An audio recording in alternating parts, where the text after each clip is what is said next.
குழம்பு எப்படி செய்கிறது அப்படிங்கிறத பார்த்துடலாம். இது கொஞ்சம் கருவேப்பிலை கொஞ்சமாக சேர்த்துடலாம். அடுத்து பச்சை மிளகாய் சேர்த்துடலாம். இஞ்சி துண்டு 2 சேர்த்துடலாம். அப்புறம் கடலைப்பருப்பு நம்ம ஊற வச்சு எடுத்து வச்சுருக்கோம், அது சேர்த்துடலாம். நம்ம எந்த அளவுக்கு குழம்பு வேணுமோ அந்த அளவுக்கு கடலைப்பருப்பு நம்ம சேர்த்துக்கலாம். கடலைப்பருப்பு நல்லா ஊறி இருக்கணும். சேர்ந்து கொஞ்சம் ஜீரகம் சேர்த்துடலாம். ஜீரகம் சேர்த்து இப்போ நம்ம இதை நல்லா மையாக அரைச்சிட்டு வந்துடலாம். இப்போ நம்ம மோர் குழம்பு தாளிக்க வச்சிடலாம். நம்ம இப்போ அதை அரைச்சி வச்சாச்சு. இப்போது தாளிச்சிடலாம். கடுகு போட்டுக்கலாம். கடுகு நல்லா பொரியட்டும். கொஞ்சமாக வெந்தயம் சேர்த்துக்கலாம்.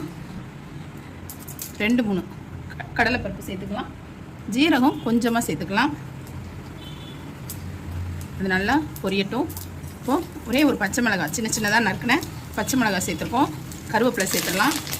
பொடியாக நறுக்கின வெங்காயம் சேர்த்துக்கலாம். தேவையான அளவு உப்பு சேர்த்துக்கலாம். நல்லா வதக்கிக்கலாம். நல்லா வதங்கட்டும். இது எல்லாமே சேர்ந்து இப்போது நல்லா ப்ரௌனாக வெங்காயம் வதங்கிடுச்சு. இந்த ஸ்டேஜில் ஒரு சவுச்சவும் சின்னதாக ஒரு உருளைக்கிழங்கும் கட் பண்ணி வச்சுருக்கோம். காய் வந்து நம்ம விருப்பம் தான், என்ன காய் வேணாலும் போடலாம். அதை நல்லா இது இப்போது இந்த ஒரு சின்ன உருளைக்கிழங்கும் சவுச்சவும் நல்லா வேகட்டும். இதை அப்படியே மூடி போட்டுடலாம். அடுத்து என்ன செய்கிறது அப்படிங்கிறத பார்க்கலாம். இப்போ இதை நாம் மூடி போட்டுடலாம். இப்போது இந்த காய்கறி நல்லா வெந்துட்டுருக்கு. நம்ம இந்த ஸ்டேஜில் நம்ம அரைச்சி வச்சுருக்கோம் இல்லையா, அதை இதோட கலந்துடலாம். பச்சை மிளகாய், கடலைப்பருப்பு, ஜீரகம், இஞ்சி, கருவேப்பிலை போட்டு அரைச்சிருக்கோம்ல, அதை நம்ம இதில் கலந்துடலாம். இப்போ கொஞ்சம் மஞ்சத்தூள் சேர்த்துக்கலாம். மஞ்சத்தூள் சேர்த்துட்டு நம்ம பெருங்காய பொடியும் இதில் கலந்துக்கலாம். இப்போது பெருங்காயமும் சேர்த்தாச்சு. இன்னும் இது நல்லா வேகட்டும். நம்ம சேர்த்த காய்கறிகளும் நம்ம இப்போ அரைச்சி விட்டோம் இல்லையா, இந்த கடலைப்பருப்பு எல்லாம் அரைச்சி விட்டோம்ல, அதுவும் நல்லா மசாலா வாடை போகிற அளவுக்கு நல்லா வேகட்டும். நல்லா வெந்த உடனே நம்ம இப்போது மோர் கடைஞ்சி இதில் ஊற்றிடணும். அதோட மோர் குழம்பு அவ்வளோதான், ஈஸியாக முடிஞ்சிடும். ஆனால் ரொம்ப டேஸ்ட்டாக இருக்கும். இப்போது மோர் குழம்புக்கு தேவையான தயிர் நாம் நல்லா இப்படி கடைஞ்சி வச்சுருக்கோம். இதில் நாம் தேவையான அளவு நம்ம கொஞ்சம் தண்ணி சேர்த்துக்கலாம். அதாவது உங்களுக்கு எவ்வளோ தேவையோ அந்த அளவுக்கு நீங்கள் தண்ணி சேர்த்துக்கலாம். நம்ம இந்த மோர் ஊற்றினதுக்கப்புறமா நம்ம எந்த கொதிக்க வைக்கவும் கூடாது.